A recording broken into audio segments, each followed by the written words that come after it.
مش مهم انت موجودة فين عشان تقدري تتحكمي في كل حتة جوه بيتك اللي شغال بتكنولوجي الهوم اوتوميشن. لأول مرة في مصر كومباوند يعمل بالطاقة الشمسية. لو بارك كومباوند متكامل الخدمات. لو بارك أكتر مما تتخيل.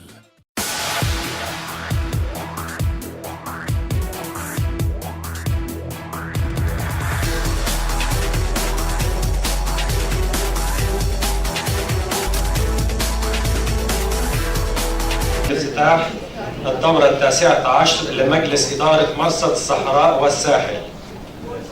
كلمة السيد السكرتير التنفيذي لمرصد الصحراء والساحل OSS.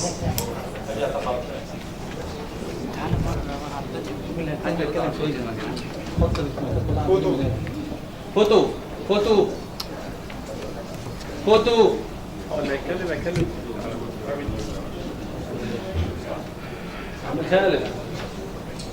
بسم الله الرحمن الرحيم.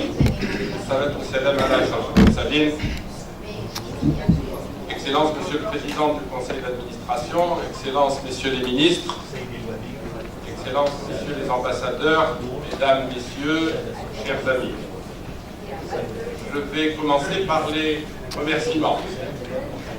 Je voudrais donc que vous nous permettiez d'abord de remercier l'Égypte qui a accepté d'être l'hôte de cette 19e session du Conseil d'administration de l'Observatoire du Sahara et du Sahel. La remercier pour la qualité de son hospitalité, et pour la qualité de son accueil, pour la qualité de l'organisation de cette manifestation. La présence de deux ministres égyptiens, frères et amis, aujourd'hui est un grand honneur pour nous et dit bien tout l'intérêt que le pays qui nous accueille porte à notre organisation, dont elle a été, il faut le rappeler, l'un des premiers membres. Permettez-moi également de remercier tous ceux qui sont aujourd'hui parmi nous et qui montrent par leur présence leur soutien à l'Observatoire du Sahara et du Sahel. Je remercierai également ceux qui n'ont pas pu être là pour diverses raisons, mais qui tout au long de l'année, et même durant les années précédentes, ont soit participé, soit contribué de loin ou de près à nos activités. L'Observatoire du Sahara et du Sahel est une organisation intergouvernementale qui compte 22 pays membres du nord de l'Afrique, sur un territoire qui va du Sénégal jusqu'à la Somalie. Il compte également 5 pays du nord qui comptent comme membres des organisations régionales et sous-régionales, ainsi qu'un réseau d'organisations non gouvernementales. Depuis plus de 20 ans, l'organisation l'Observatoire du Sahara et du Sahel œuvre au service de ses pays membres à améliorer la gestion de l'eau et de l'environnement. Nous avons acquis notamment un savoir-faire reconnu dans la surveillance environnementale et dans la gestion de l'eau, notamment dans celle des eaux souterraines partagées. Et nous sommes de plus en plus impliqués dans les questions liées au changement climatique. Excellences, Mesdames, Messieurs, nous allons entamer dans quelques instants la 19e session de notre conseil d'administration. Grâce à la mobilisation et au soutien de nos membres et de nos partenaires de développement, 2014 a été marqué, comme d'ailleurs les années précédentes, par un large éventail d'activités dans les domaines de l'eau ou de l'environnement, dans le cadre de plusieurs projets financés, mais aussi avec des ouvertures de perspectives dont certaines ont commencé à se concrétiser en 2015. Nous espérons que les prochaines années verront le renforcement de notre fonction d'observatoire et le développement de plus en plus grand de nos activités. Parce que la région, qui est notre territoire, est soumise à plusieurs contraintes et à plusieurs défis. Et parce que nous sommes convaincus que l'OSS a vraiment un rôle de premier rang à jouer dans la région sur des questions pour lesquelles il a développé de la vie de tous une compétence certaine. Merci donc à tous de votre présence, merci donc à tous de votre soutien, sans lequel nous ne pourrions pas remplir correctement notre mission. Merci encore une fois infiniment à l'Égypte pour la qualité de son hospitalité, pour nous avoir offert classique dans cette perte d'accueil. Merci infiniment de votre présence à tous.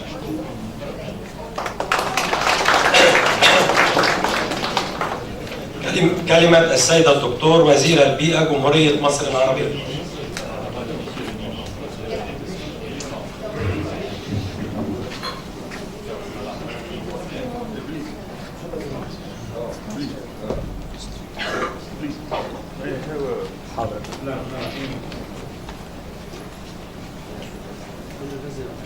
يا نادر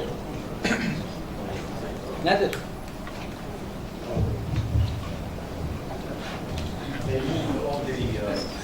نادر. Good morning. Good morning, honorable ministers, distinguished guests.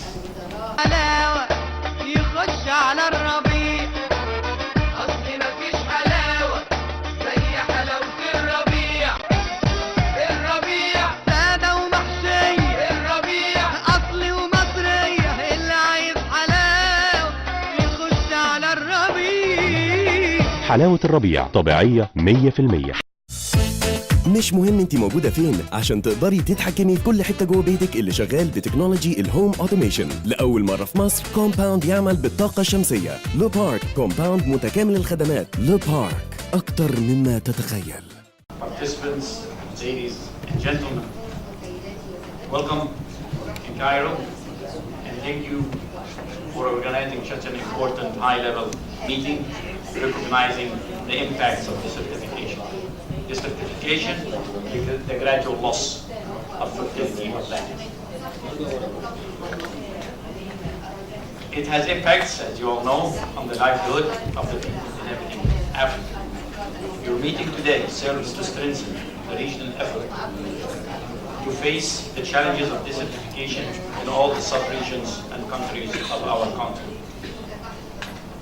It is a fact that livelihoods of nearly 1 billion people in about 100 countries are threatened by desertification, and about 25% of the Earth's land, or 3.6 billion hectares, is desertified. The UNCCD 2013 report indicates land degradation is now costing Africa about $42 billion annually, and up to 2/3 of productive land areas is affected by land desertification. For the entire African continent, it has been estimated that 4 to 12% of the GDP is lost due to the environmental degradation, with 85% resulting from soil fertility losses. The Rio +20 outcome document, The Future We Want, recognizing the importance of the 3 Rio Conventions to advancing sustainable development, and urge all parties to fully implement their commitments under the conventions. And those countries experience serious drought and/or desertification in accordance with their respective principles and provisions. To realize the Rio +20 outcome in Africa, the 14th session of AMSEC in September 2012 in Arusha, Tanzania, decided to develop and implement regional flagship programs as a means to ensure the effective implementation of the outcomes of Rio +20 in Africa. Poverty reduction and sustainable livelihood as an overall objective to guide all RFP in capacity building, technology transfers, and skills development. The 5 regional flagship program includes 1. African Green Economy Partnership, 2.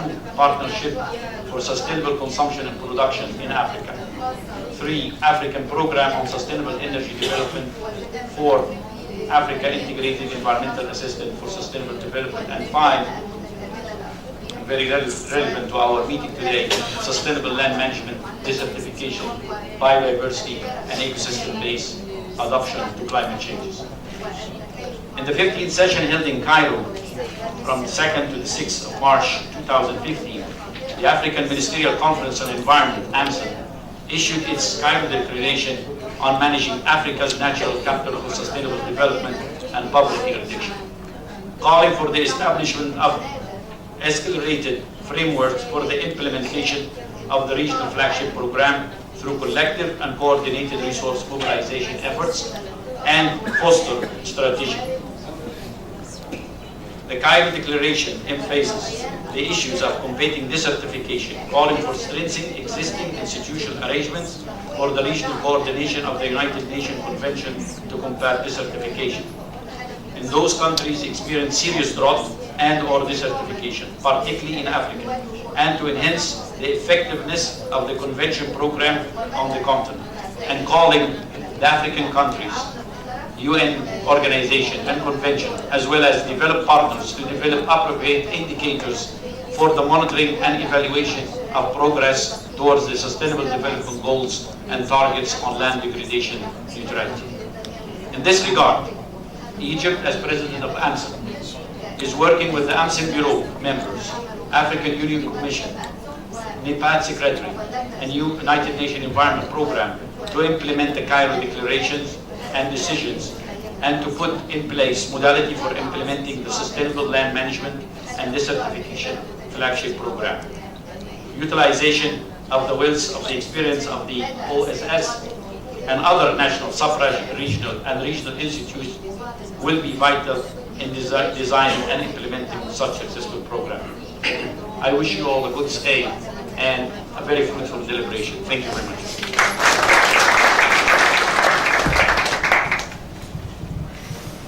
السيد رئيس مرصد الصحراء والساحل Monsieur le Président de SS.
مش مهم انت موجودة فين عشان تقدري تتحكمي في كل حتة جوه بيتك اللي شغال بتكنولوجي الهوم اوتوميشن. لأول مرة في مصر كومباوند يعمل بالطاقة الشمسية. لو بارك كومباوند متكامل الخدمات. لو بارك أكتر مما تتخيل.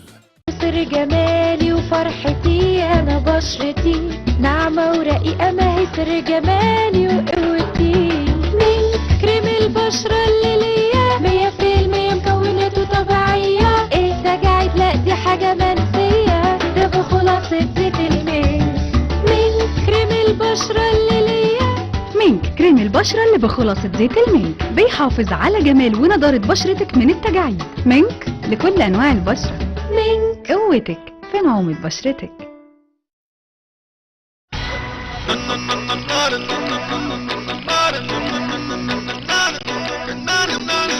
الجل بتاعنا بشكل تاني، شعرك فوق مش دور تحتاني، حطه ثبت يبقى واقف، يبقى من الانسان التاني. اتحداك وتتحداني، ابيض واصفر وبتنجاني، هاتلي زيه جل تاني.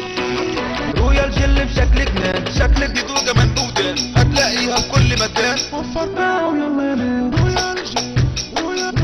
رويال جل ملك الجل الآن.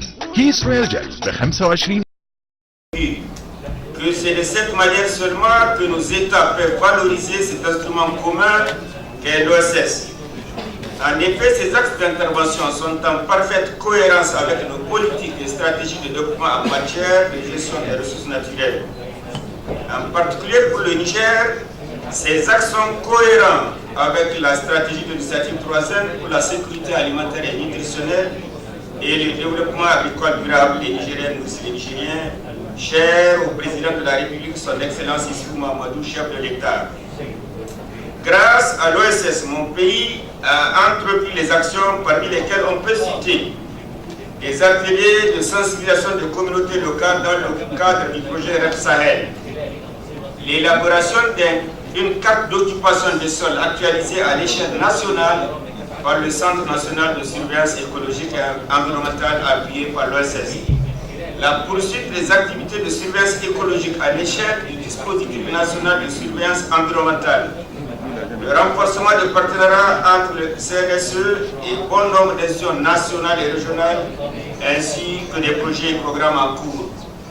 Le paiement au plan financier de la contribution du Niger au budget de fonctionnement de l'OSS au titre de l'année 2014 et l'engagement de celui de 2015, et ce, conformément aux décisions du conseil d'administration de Bamako. La signature par le Niger du protocole d'accord pour la mise en place d'un mécanisme de concertation de gestion durable des ressources en eau partagées des aquifères d'Ulmenden, Taoudeni, Ténézour, lors de la réunion des ministres tenue à Abuja en mars 2014. Mesdames et messieurs, je ne terminerai pas mon propos sans féliciter et remercier l'équipe de l'OSS avec à sa tête M. Katim Geraz, secrétaire exécutif, pour leur pleine implication dans le fonctionnement de l'institution. Les remerciements vont également aux partenaires techniques et financiers et à nos pays respectifs, sans lesquels rien de tout cela n'aura été possible. Qu'il me soit permis de les remercier pour leur assistance, combien déterminante, et leur concours appréciable pour la mise en œuvre des programmes majeurs de l'OSS. Mesdames et messieurs, je formule les vœux que notre organisation connaisse un essor certain pour continuer à jouer davantage le rôle qui est le sien afin de mettre à la disposition de nos États de véritables outils d'aide à la décision. Je vous remercie de votre aimable attention. والآن كلمة معالي السيد الأستاذ الدكتور وزير الزراعة واستصلاح الأراضي جمهورية مصر العربية. بسم الله الرحمن الرحيم. معالي وزير البيئة والتنمية المستدامة بدولة النيجر،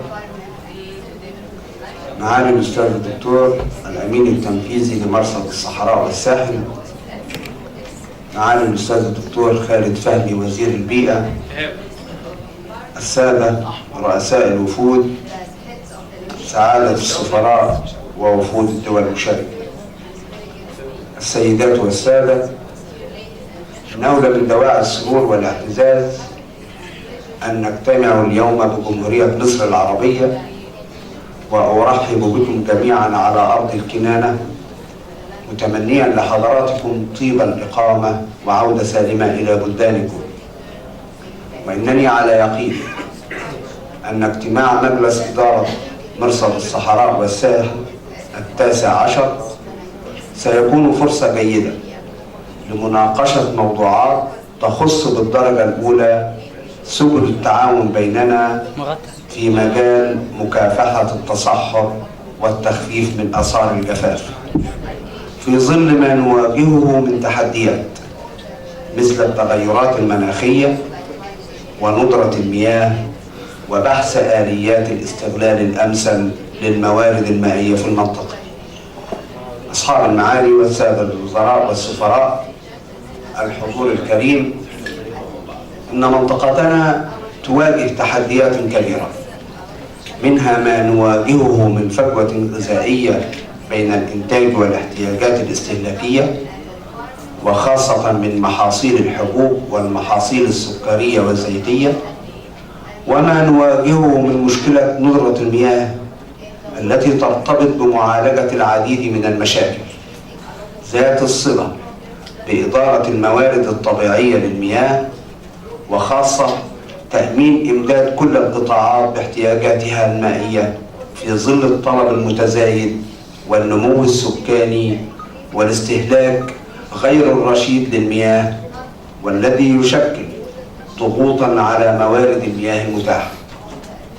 ومن هذا المنطلق فإنه من الضروري تعزيز التعاون فيما بيننا لمواجهة هذه التحديات من أجل تحقيق الأمن المائي من خلال الاستثمار في عمليات أكثر فاعلية للحصول على المياه ومعدات الري، وإعادة استخدام المياه مع زيادة التوعية بضرورة ترشيد الاستخدام الأمثل للمياه، وتعزيز الاستثمارات في مجال إدارة الموارد المائية عن طريق تحويل مجاري الأنهار أو إقامة الخزانات أو ضخ الموارد الأرضية للحصول على موارد مياه متجددة، خاصة وأن الاستغلال للموارد المائية في منطقة شمال أفريقيا ومنطقة الساحل هو الوسيلة الناجحة للحد من التصحر والتغيرات المناخية.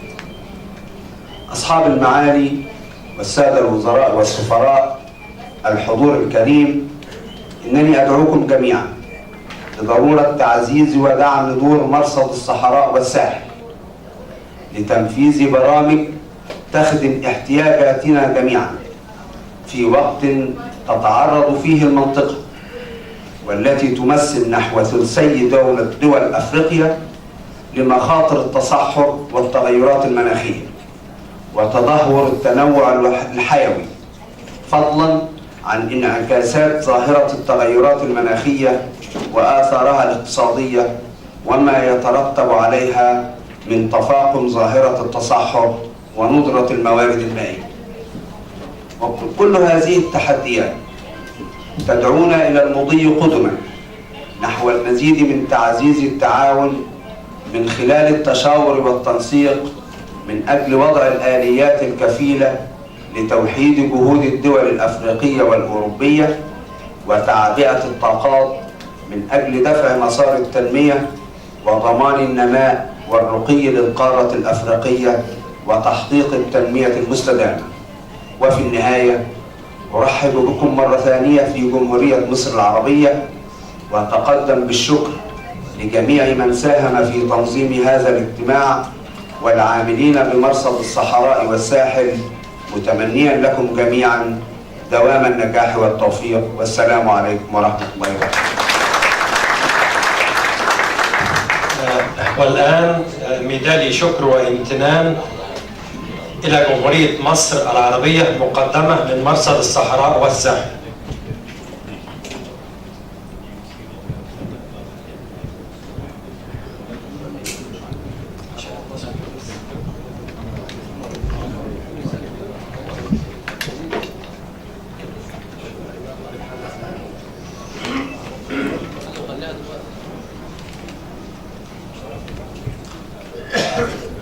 والآن افتتاح الدورة.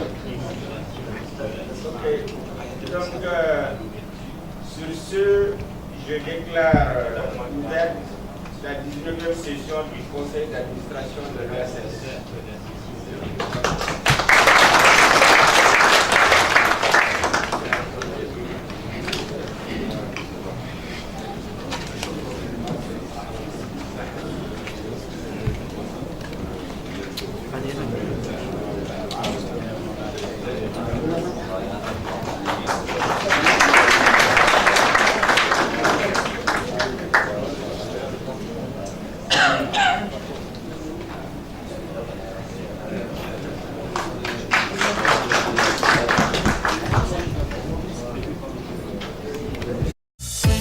مش مهم انت موجودة فين عشان تقدري تتحكمي في كل حتة جوه بيتك اللي شغال بتكنولوجي الهوم اوتوميشن. لأول مرة في مصر كومباوند يعمل بالطاقة الشمسية. لو بارك كومباوند متكامل الخدمات. لو بارك أكتر مما تتخيل.